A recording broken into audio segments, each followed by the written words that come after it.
Eu sei que você pode estar desanimado por conta de tudo que nós já fizemos até aqui e os inimigos continuam avançando.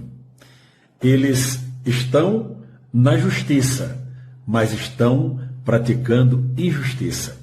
E a injustiça, o mal, ele permanece por algum tempo, mas ele acaba. Então nós temos que manter o foco e pedir sabedoria e termos estratégia, porque a nossa vitória, ela virá. Eu creio, sinceramente, que a nossa união será fundamental para vencermos esse mal que está instalado em nosso país.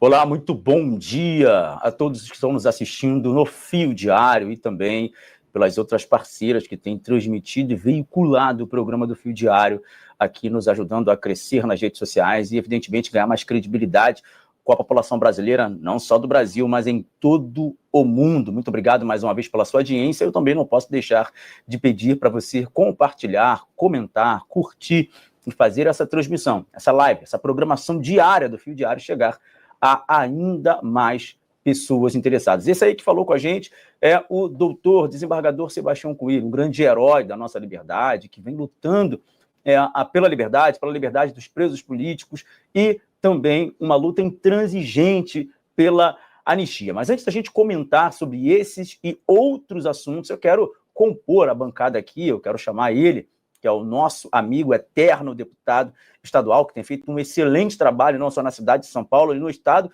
e que tem reverberado para todo o Brasil. Seja bem-vindo à nossa bancada, meu amigo, meu irmão, deputado Douglas Garcia.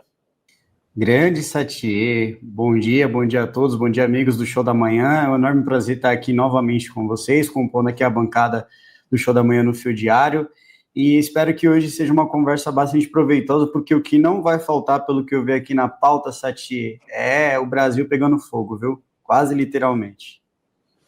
Né? A gente está vendo aí o Brasil pegando fogo, são várias pautas distintas, são vários flancos de batalha, são várias frentes de batalha, melhor dizendo, dentro dessa guerra imensa que a gente tem travado, e é importante a gente ocupar os nossos espaços, fincar as nossas estacas, não esmorecer, não desistir.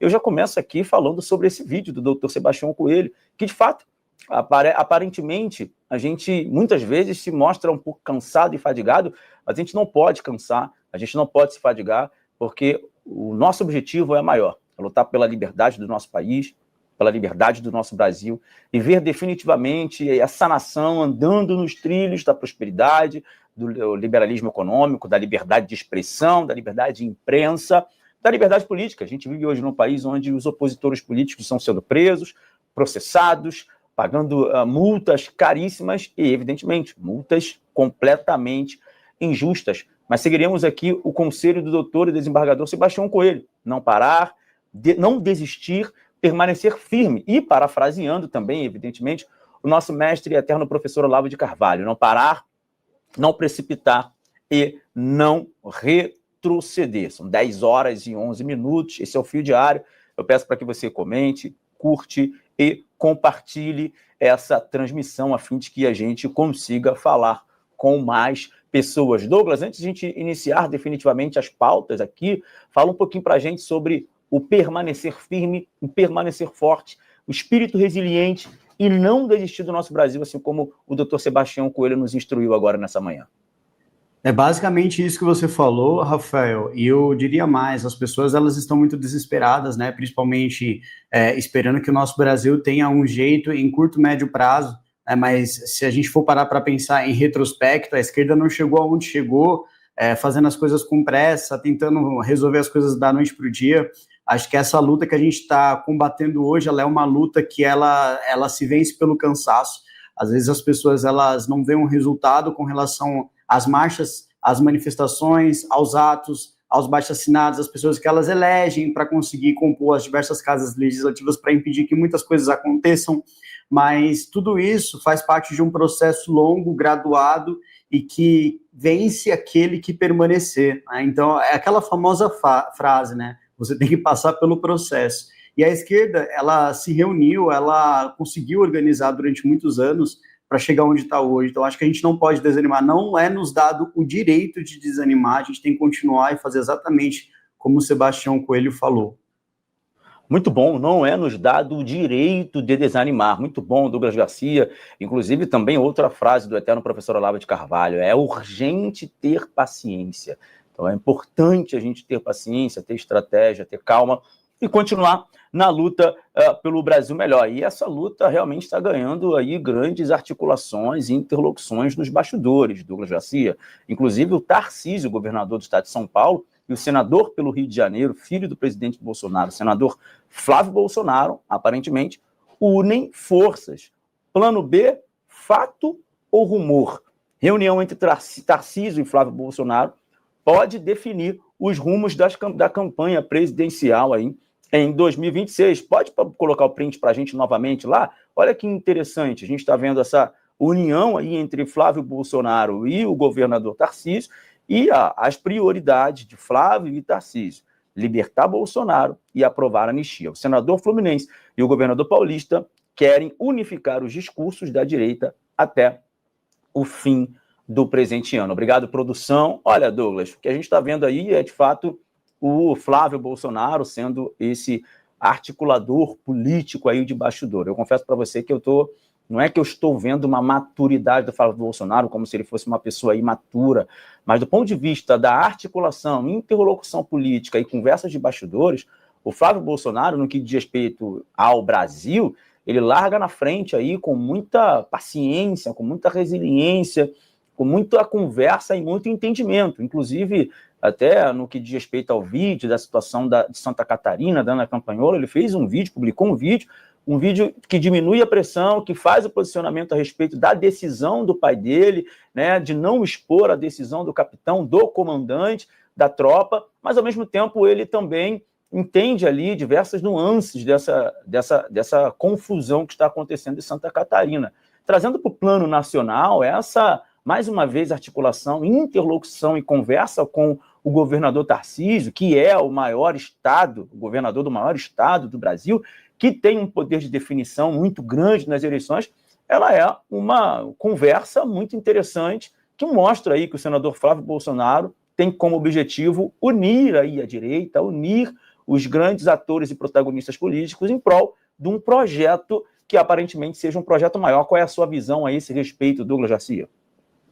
Então, Rafael, eu acredito que o senador Flávio Bolsonaro ele tem esse perfil mais político, o que não diminui em absolutamente nada o mérito dele com relação à combatividade. Ele é um senador combativo, é um senador que sempre bateu de frente contra todas as pautas de esquerda, é um cara extraordinário no sentido de defender tudo aquilo que nós acreditamos, os nossos valores, mas o senador Flávio Bolsonaro, ele possui uma habilidade de articulação política maior, assim, é uma coisa surreal. Eu sempre vejo o senador Flávio Bolsonaro trabalhando, articulando nos bastidores de uma maneira muito eficaz.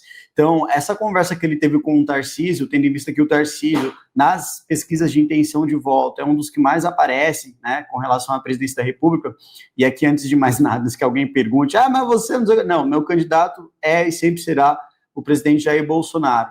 Entretanto, a gente sabe que o presidente Jair Bolsonaro hoje está nessas condições e precisa sempre se articular através dos seus filhos, através do Eduardo, do Carlos, do Flávio. E se o Flávio Bolsonaro, nesse momento, tem conversado com o governador Tarcísio de Freitas, assim como atesta a revista Oeste, assim como atesta o jornal, que é um veículo de comunicação muito bom, diga-se de passagem, então acredito que a gente tem que acreditar, a gente tem que dar força, a gente tem que incentivar, porque ninguém melhor do que os filhos do Bolsonaro para representar o próprio Bolsonaro, Sati. E nisso, essa conversa, essa articulação, mirando 2026, entre o senador Flávio Bolsonaro e o governador Tarcísio de Freitas, eu tenho certeza absoluta de que vai trazer bons frutos, porque a gente está falando aqui de uma articulação política de duas grandes figuras do cenário político nacional, apesar do Tarcísio de Freitas ser governador do estado de São Paulo, ele tem uma relevância nacional, que podem, sim, fazer com que a gente tenha um rumo muito bom para 2026. Rafael. Muito obrigado pela sua análise, Douglas. Eu também entendo que, realmente, o Flávio Bolsonaro ele tem se colocado numa condição de articulador e com sobriedade. É óbvio que isso aqui não é né, um tipo de crítica a outros pares ou a outros personagens desta articulação. O trabalho que o Eduardo Bolsonaro tem feito nos Estados Unidos é um trabalho de muita excelência, credibilidade, inclusive a imprensa aí, a velha imprensa, dizendo que ele estava anulado, que ele estava de lado, e o cara aparece em Mar-a-Lago, na residência oficial de Donald Trump, a convite do governo norte-americano, com lá o VIP, né? Ele era convidado VIP do evento, junto ao Paulo Figueiredo, na casa ali no Donald Trump. Então isso mostra a articulação, a interlocução e a proximidade, sobretudo a credibilidade do Eduardo Bolsonaro no governo norte-americano. Mas, como eu disse, a guerra está sendo travada em vários flancos. Enquanto nos Estados Unidos, na geopolítica, o Eduardo Bolsonaro tem capitaneado, protagonizado e feito um excelente trabalho, aqui na política interna, o Flávio Bolsonaro ele tem sido esse ator, esse senador que tem feito essa costura a fim de que o Brasil também, do ponto de vista da política interna, ele ande de maneira plena.